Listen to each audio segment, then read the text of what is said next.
So we were going over this one yesterday.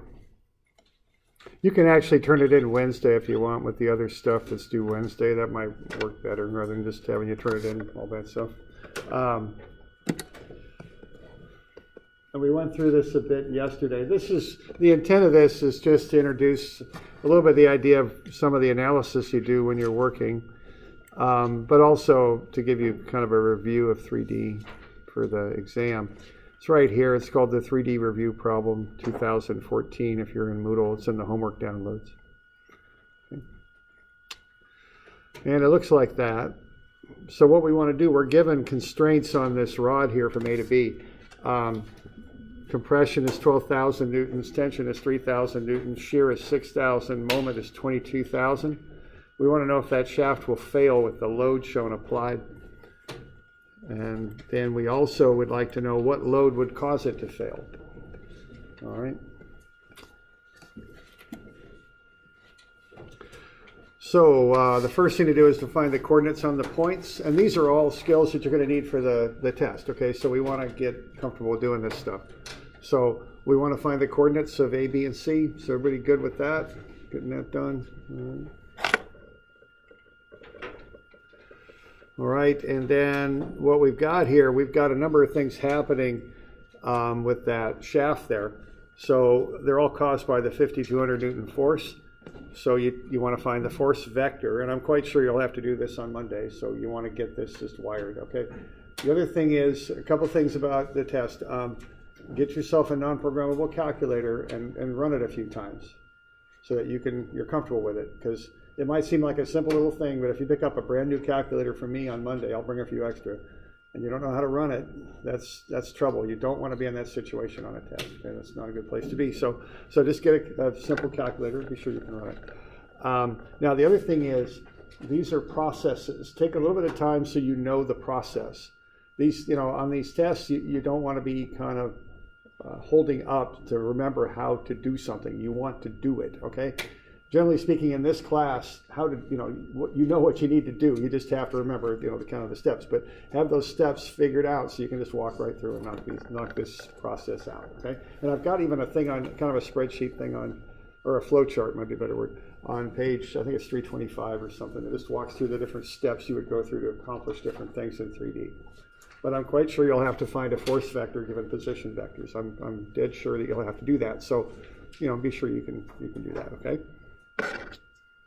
So what you're going to do, you're going to take RC minus RB. That'll get you the position vector from B to C. You'll take the square root of some of the squares and get the length. You'll divide that out and get a unit vector, and you'll scale that up by 5,200. That's the process for that. So, and you end up with that vector shown at the bottom, which I think we got through yesterday. I think we're good with that. Okay. Now we're going to apply that vector to the shaft, AB. Now we're going to have to get different vectors for the shaft to represent it. The first one I want is the position vector from A to B. And that's important because I want to go from A to B, because that is how, when we calculate the moment, we're going to need to do that, okay? Because the moment, think of it, the moment arm as being a wrench that extends out from the point about which you're calculating moments to the point where you're applying the force. So the head of the wrench is where you start, the handle of the wrench is where you end with that vector. And that's called out on your formula sheet, and just be sure that you're good with that, okay? So I'm going from A to B with that vector, so I take B minus A and I get the position vector AB. Now for the dot product, I'm also going to need a unit vector. So I went ahead and found the length of AB, divided through, and got the unit vector from A to B. And then in addition, I found the unit vector from B to A. All right. Now the position vector, this has to be from A to B, okay? It has to be that way or you'll get a sign error on your moment vector. The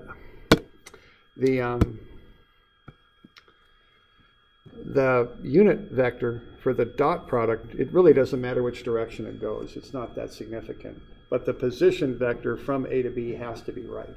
Okay, you good with that? Good. Good? Okay, now if we want to find the compression, we do a dot product.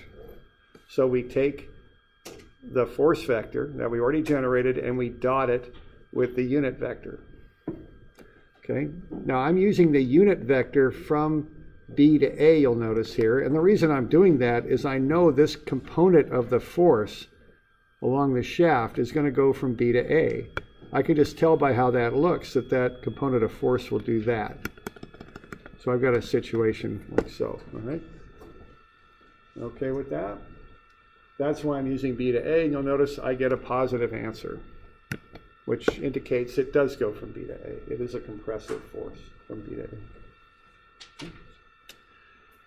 Now, if I want to find the magnitude of the shear, I take the total vector, which is 5,200, and square it, and then I subtract off the square of the compression vector. Because what I have there is a right triangle, with the compression being one leg of the right triangle,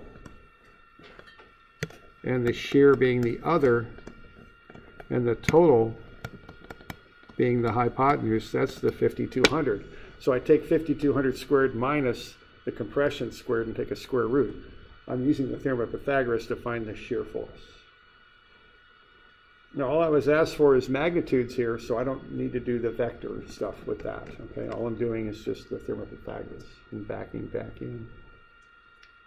So are we doing all right with that? Questions on that? No?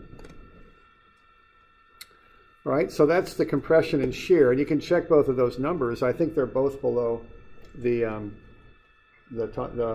spec for that shaft. So the shaft doesn't look like it'll fail in compression or in shear.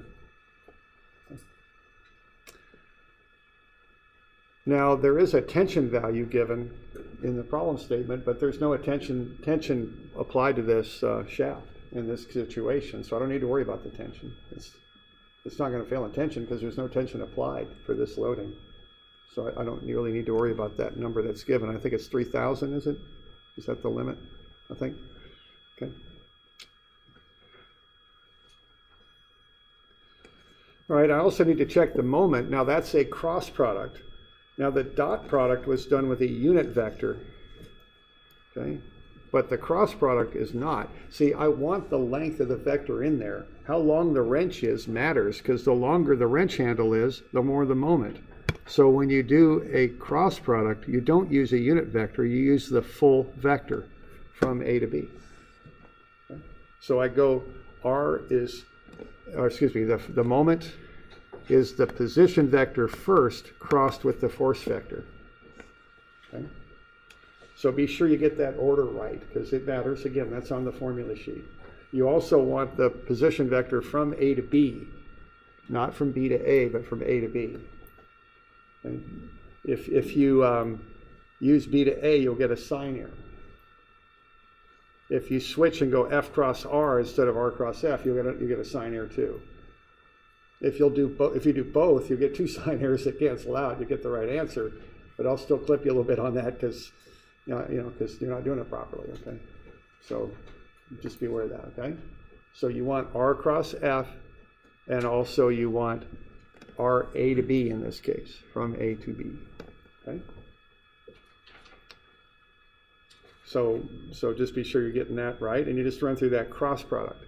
Now, there's lots of ways to calculate a cross product. They're on the formula sheet. It's right on the formula sheet. I use a determinant. A lot of times, I think the way it's taught here at Lynn Benton by most of the math instructors is you add 2 more columns, I think is how they do it. And, and I don't really care how you do it. It doesn't make any difference to me. As long as you're doing it properly, it's all good, okay? I think what you all do, if I remember right, and I don't do it this way so much, right? It's kind of like that, and then you come back the other direction, I think, like that. Is that kind of how you all do it? Okay, that's how you do it. Maybe not, whatever. However you do it, I don't really care, but whatever works for you is fine, okay?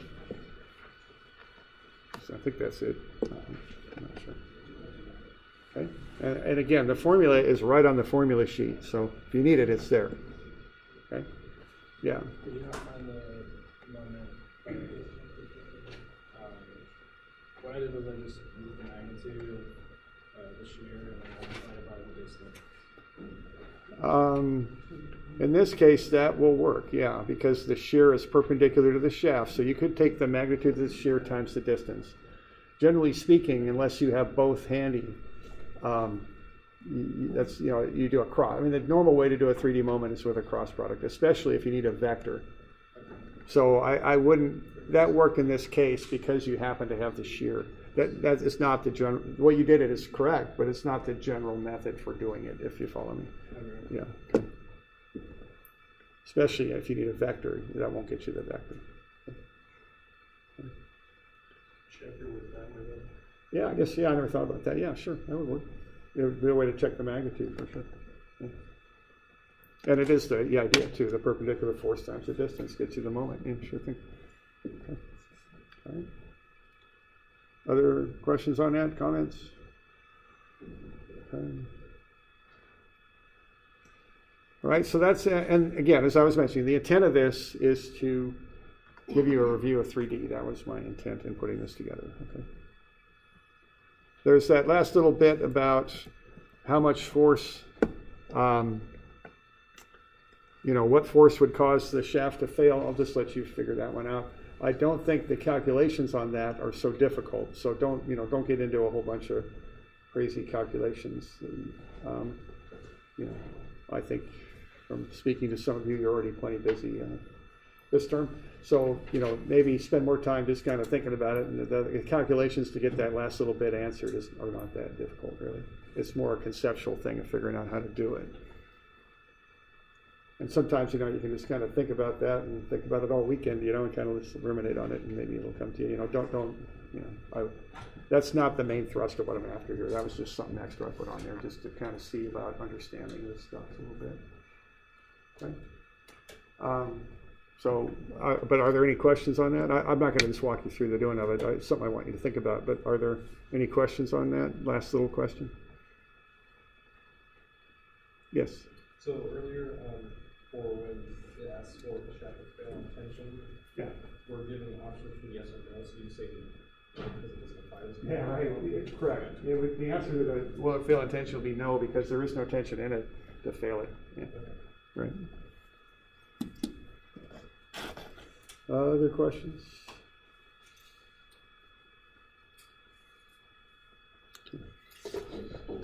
All right.